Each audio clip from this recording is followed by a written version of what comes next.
जयकारा कालका मैदान। जय श्री राम, जय माता दी, बालाजी महाराज की जय। जो आज मैं एक विषय लेके आया हूँ, ये विषय है भी घर में हमने अखंड ज्योत क्यों जलानी चाहिए, अखंड ज्योत के हमारे को क्या फ़ायदा है। ये काफ़ी बच्चों का सवाल था और काफ़ी लोगों ने मुझसे व्हाट्सएप पे भी मैसेज किए हुए थे जी कि अखंड ज्योत जलाने से हमारे को क्या क्या फ़ायदे होते हैं। यदि हम घर के अंदर अखंड ज्योति जला लेते हैं तो क्या अखंड ज्योति जलाने से हमारे पास शक्ति कैसे आएगी या नेगेटिविटी शक्ति घर से चली जाती है। और अखंड ज्योत हम जलाते हैं तो अखंड ज्योत को क्या भोग लगाना चाहिए। यदि अखंड ज्योत बीच में खंडित हो जाती है तो उससे उससे हमारे को कोई दिक्कत हो सकती है या कोई परेशानी हो सकती है। अखंड ज्योत की लौ कितनी चलनी चाहिए और अखंड ज्योत से ये हम कोई अन्य दीपक जलाते हैं क्या वो जला सकते हैं, या अखंड ज्योत को हमने रोज़ भोग देना चाहिए या नहीं देना चाहिए। अखंड ज्योत कोई हमारी हर मनोकामना पूर्ण कर सकती है या अखंड ज्योत घर की नेगेटिविटी को ख़त्म कर सकती है। अखंड ज्योत जलाने से क्या हमारी जो शरीर की पॉजिटिविटी है वो बढ़ जाएगी। और अखंड ज्योत जलाकर के हम यदि साधना करते हैं तो उससे हमें क्या लाभ होता है। इन सारे सवालों का मैं जवाब दूंगा आपको, अखंड ज्योत के बारे में जानकारी दूंगा। आप इस वीडियो को अंत तक ज़रूर देखना। और जिन जिन बच्चों ने चैनल को सब्सक्राइब नहीं किया वो चैनल को आप सब्सक्राइब कर ले, क्योंकि हमारा बालाजी दरबार लगता है या किसी ने ऑनलाइन पूछा लेनी की आवश्यकता है तो दरबार के माध्यम से वो भी दी जाती है। तो आप चैनल को सब्सक्राइब करें और वीडियो अच्छी लगे तो आप वीडियो को लाइक करें। अखंड ज्योत के बारे में मैं बता देना चाहता हूँ। सबसे पहले हमने अखंड ज्योत किस किस टाइम जलानी चाहिए, किस समय पे जलानी चाहिए और किस देवता के निमित्त किस चीज़ की ज्योत जलानी चाहिए, इसकी पूरी जानकारी मैं दूंगा आपको। सबसे पहले हम जैसे अखंड ज्योत, ज़्यादातर लोगों को इस चीज़ के बारे में, हम नवरात्रों के अंदर माँ भगवती की अखंड ज्योत जलाते हैं उसके बारे में ही पता है कुछ लोगों को। और अखंड ज्योत से हमने क्या क्या लाभ मिलते हैं। जिस जगह पर यदि आप अखंड ज्योत जला देते हैं, उसकी ध्यान रखते हैं, अखंड ज्योत की सेवा करते हैं, जिस प्रकार हम अग्नि में भोग देते हैं, क्योंकि अग्नि देवताओं का दूत है और दूत के माध्यम से हम भोग को देवताओं के पास पहुंचाता है। अग्नि के माध्यम से उन सभी देवताओं को हम भोग देते हैं और तो वो भोग सभी देवताओं के पास चला जाता है। और इसी तरह हम यदि अखंड ज्योत जलाते हैं, जो अखंड ज्योत जलती है, ज्योत के माध्यम से ही हमारे पास सभी देवताओं की, जिस भी देवी की या देवता की आप अखंड ज्योत जिसके नाम से जलाना चाहते हैं, उसकी शक्ति हमेशा ज्योत के माध्यम से ही आपके पास प्रकट होती है, प्रज्वलित होती है। ज्योत के माध्यम से आपको हर संकेत मिलते हैं, आपके शरीर पे शक्ति भी ज्योत के माध्यम से ही मिलती है। तो ये देवता, उसी देवता के निमित्त हम अखंड ज्योत जला सकते हैं।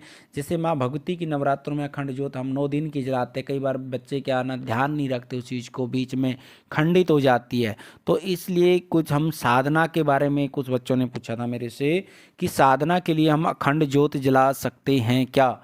यदि हम साधना के लिए अखंड ज्योत जला कर के साधना करते हैं तो उसका हमारे को लाभ कितना मिलता है। अखंड ज्योत जला कर के हमारे साधना करते हैं तो उसका हमारे को लाभ कई गुना बढ़ जाता है, क्योंकि जो शक्ति हमारे को अखंड ज्योत के माध्यम से मिलती है और जिस देवी का या देवता का हम मंत्र जाप कर रहे होते हैं और वो शक्ति मिलती है तो हमारी शक्ति की पावर कई गुना बढ़ जाती है।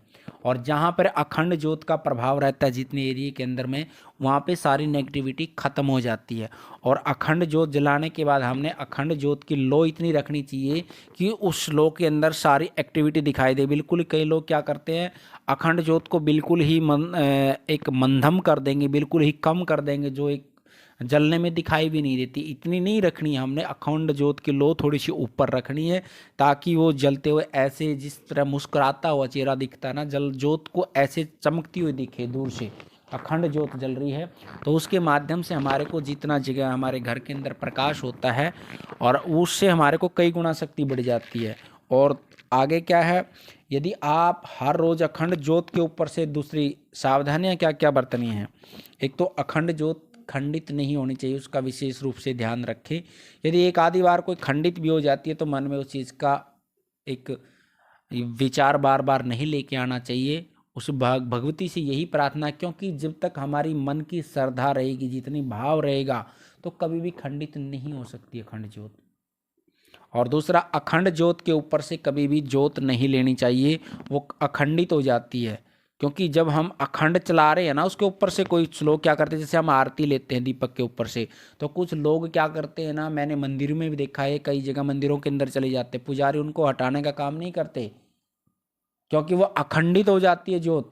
यदि हम लगातार जो अखंड ज्योत जल रही है उसके ऊपर से ज्योत लेते हैं, तो उसमें आप लोगों को पाप लगता है। उस चीज़ का जानकारी रखनी चाहिए, क्योंकि वो अखंड चल रही है और आपने उसको खंडित कर दिया, ज्योत लेके झूठा कर दिया है।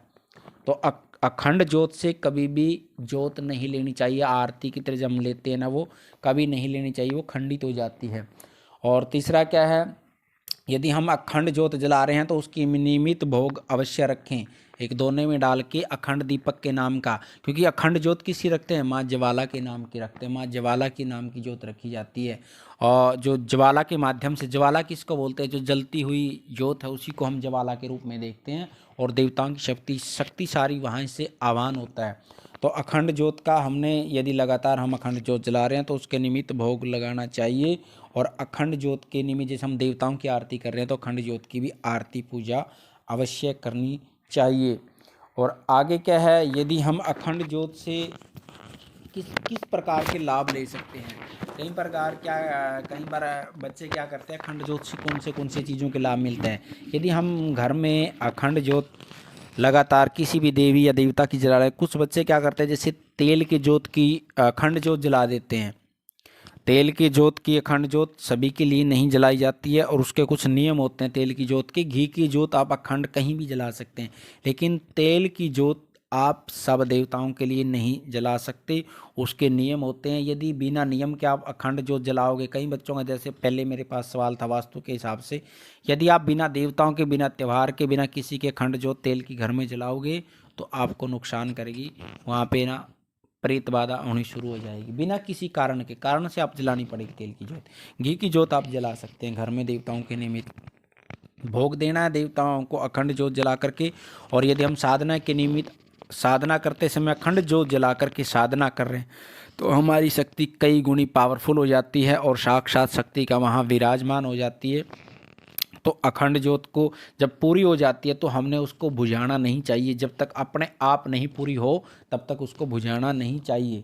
जितने दिन का हमने संकल्प किया अखंड ज्योत का, 7 दिन का, 9 दिन का, 11 दिन का, 21 दिन का, 41 दिन का लगातार चल रहे हैं, तो उसको कभी भी बीच में नहीं रोकना चाहिए। लगातार उसमें घी तेल जो भी आप अखंड जला रहे हैं, उसको ध्यान रखना अवश्य है। लौ का और घी तेल का और भोग का, अखंड ज्योत को भोग लगेगा। और अखंड ज्योत को हमने कहीं बाहर चले जाते हैं 2 दिन के लिए, 1 दिन के लिए भर के, तो अखंड ज्योत में भोग लगाने की आवश्यकता होती है, वहाँ चला हुआ है। क्योंकि देवताओं की शक्ति साक्षात विराजमान हो जाती है। जब तक हम उनको भोग नहीं देंगे, तो वो चीज़ हमारी फिर काम करना बंद कर देगी, वो चीज़ खंडित हो जाएगी।